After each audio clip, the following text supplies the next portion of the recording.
Hello everybody and welcome to another episode of This Week in Philadelphia Sports, where, if you haven't guessed by now, we go over everything that happened this week in the world of Philadelphia sports.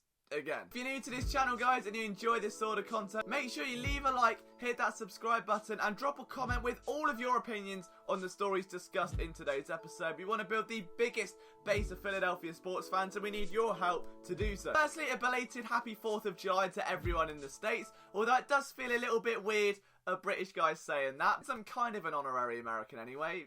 It's alright, I suppose. And of course, on 4th of July weekend, you often get a lot of fireworks and you get a lot of drinks and family get-togethers, and that was exactly the case for the Philadelphia Phillies. The only problem was, all of the fireworks seemed to come off the bats of the Atlanta Braves. Great. Since last week's episode, the Phillies are now down to 3rd place in the NL East. 7 games off the Atlanta Braves and a 5-5 in their last 10. There is a severe worry about pitching, and while at the time of recording this they're up by 4-0 to the New York Mets, a lead which I'm sure they'll somehow choke and end up losing 5-4. Pitching has been historically bad, which is bizarre considering that 1 year ago it was almost regarded as a strength, something where a couple of big free agency additions or trades would somewhat solidify it as one of the better rotations in the league. It's now become dreadful. 2018 Philadelphia Phillies gave up just 171 home runs all year long, and in 2018 they're on pace to give up 277. Yeah.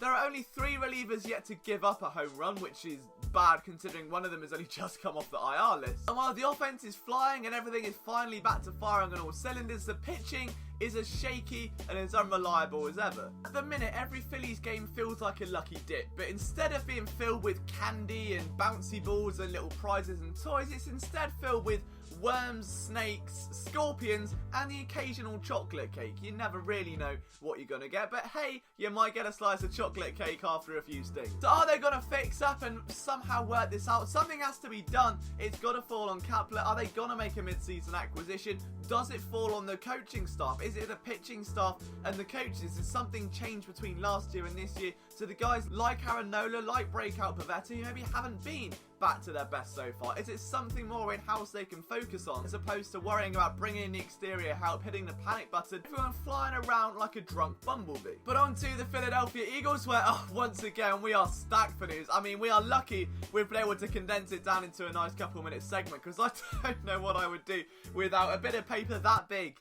There is nothing that's how it is the quietest part of the off-season, the calm before the storm, the final month before training camp. And what better way to spend it than copping yourself some Philly Sports Network merchandise? If you want a lovely pink t-shirt that says subscribe to the Outside Insider, if you want yourself a nice PSN season long sleeve, or if you've got a crush on a girl and want to impress her with a nice flight tag hoodie, you can get them at the link in the description down below. But while 4th of July weekend may be a cause for rest and relaxation and celebration for many, for Kraven LeBlanc, our captain Kraven LeBlanc, there is never such thing as a day off. His trainer posted this video to Instagram. Captain Kraven was in the gym while everyone else is watching fireworks. Captain Kraven is on the game train, and the next stop is Protein City. Not only that, but there was a video a few days beforehand with Kraven LeBlanc working out with Antonio Brown. Now, I was the connoisseur of the Captain Kraven movement. With such heroic images like this one, I think we could be seeing a Captain Kraven breakout. We know the Eagles secondary is light. We know that injuries haven't exactly evaded the unit in the last couple of years. And if, God forbid, Sidney Jones or one of the other corners were to go down, Kraven LeBlanc could be a real shoo-in for that nickel role, or maybe even a dark horse to sneak a starting role. And if he does, the train is gonna know no bounds. And hey, don't forget, you can cop Captain Kraven merch at the link in the description below if you want it. It says Captain Kraven, it's a hoodie, it's a shirt, it's a long sleeve, whatever you want. But with this last minute breath before training camp, it did raise to me a slight concern. I wrote an article about this just today, and it was to do with the fact that the Eagles may indeed be shifting their training camp focus just a little bit. A lot of people kicked off. There was a lot of backlash a couple of weeks ago when it was announced indeed that the Philadelphia Eagles would be hosting just one public practice at Lincoln Financial Field, and it will be a $10 admission fee to help their autism awareness drive. Now, this is great. Again, it's a great cause, but it takes away a public practice, something that fans have cherished. It's become almost a vacation for many over the last few years. And I was thinking that The evolution of training camp under Doug Peterson has been weird. It remains in South Philly. He then brings back a lot of the Andy Reid staples, the 10-10-10 practice style. Pads on early, making it grow. It's a lot more intense than what we saw under Chip Kelly. And then in that 2016 season, there was an injury to Jordan Matthews, Zach Ertz was injured, Malcolm Jenkins was injured. 1 year later, Alshon Jeffrey suffered an injury, which he then played through the entire year with, and of course the playoff run. And now, the Eagles are coming off a year where they had 39 separate injuries show up on an injury report at one point or another. Now, 20 of those players, 20, that's almost as old as me, I know, believe it or not. I know I look 13 and sound 16, or maybe the other way around. And it has to draw the attention of Doug Peterson. Yes, there's been a medical staff change around, but training camp last year was nowhere near as grueling. There was a moment before one of the preseason games where Peterson ran a bit lighter. The pads didn't go on. His reasoning for that was that they'd had the public practice earlier in the week. They didn't want to overwork the players and instead have them ready and raring to go for that preseason fixture, which kind of speaks volumes. That was a much shorter off-season given their Super Bowl victory. And of course, when you're in a public practice, you've got maybe a sold-out Lincoln Financial Field, you've got fans roaring with Eagles chants. There's a lot more intensity. Players are gonna play up that much more, put in that much more effort because of the stage they're on. They're gonna drive themselves that much harder, and the Eagles naturally feel obliged to put on a show, so the practices are a bit more showboat. It wouldn't be like a typical run-through you would see down at the NovaCare Complex. It's a bit more action-packed and action-based to make sure the fans are entertained. So if you take two of those practices where they are intense, maybe where they are struggling a little bit that week after a few 10-10-10 practices, what you may see is an increased risk to injury. So maybe that is a reason why Peterson's drew back. We've already seen the practices change last year. As I said, Peterson became a lot lighter on training camp, decided to give his guys a little bit more rest, lighten up the workload a bit, and instead kind of work it in spurts. And it wouldn't surprise me if we see a similar thing or a further development of that mentality moving on to 2019. But let me know what you think, guys. Am I overthinking this, or could there be some key changes for the Eagles come training camp? Because the last thing this team want to do is aggravate some of those injuries sustained by guys. You've still got players rehabbing to the sideline. You've still got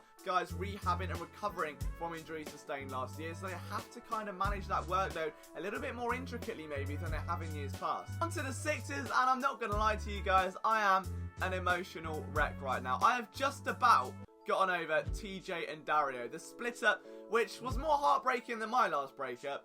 I've now got to deal with Toby and Bobby being split, and I just don't. Hey Siri, played sad love songs.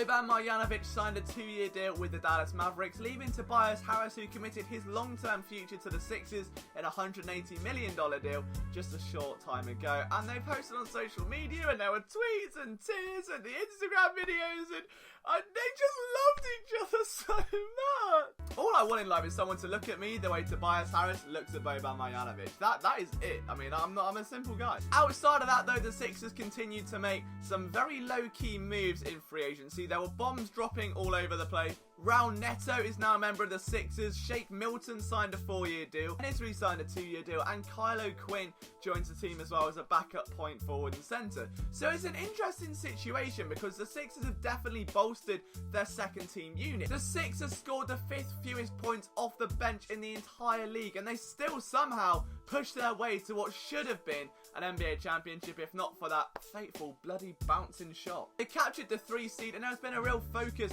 on that second unit since. And you factor in Zaire Smith, who ended up with the highest plus-minus of any Sixer in their Summer League debut. You factor in the team's defensive first-round selection, and what you have now is a bench that should provide more depth. Yes, they lose TJ McConnell. I'm not going to get too upset. I'm trying to deal with Boban here. Just give me a minute. It was just interesting to see so many teams go star shopping. Shout out Lil Pete. Try and acquire those big names, those huge targets, and instead, outside of Tobias Harris, the Sixers just went all in on their bench. They've got a core to build around. They've got Ben, Joel, Tobias Harris, Josh Richardson is going to be a worthy addition. Let's not forget Al Horford, but beyond that now, that bench is key, and it's the only thing really I think limiting the progress of this team outside of shooting. So I'm impressed with Elton Brand's move so far, but let me know what you think down below. Should they have gone after Danny Green? Is Seth Curry gonna be a guy they look at moving forward, or is it time to turn on NBA, look at all the guys with A- shooting, make a list and write an article? Because that to me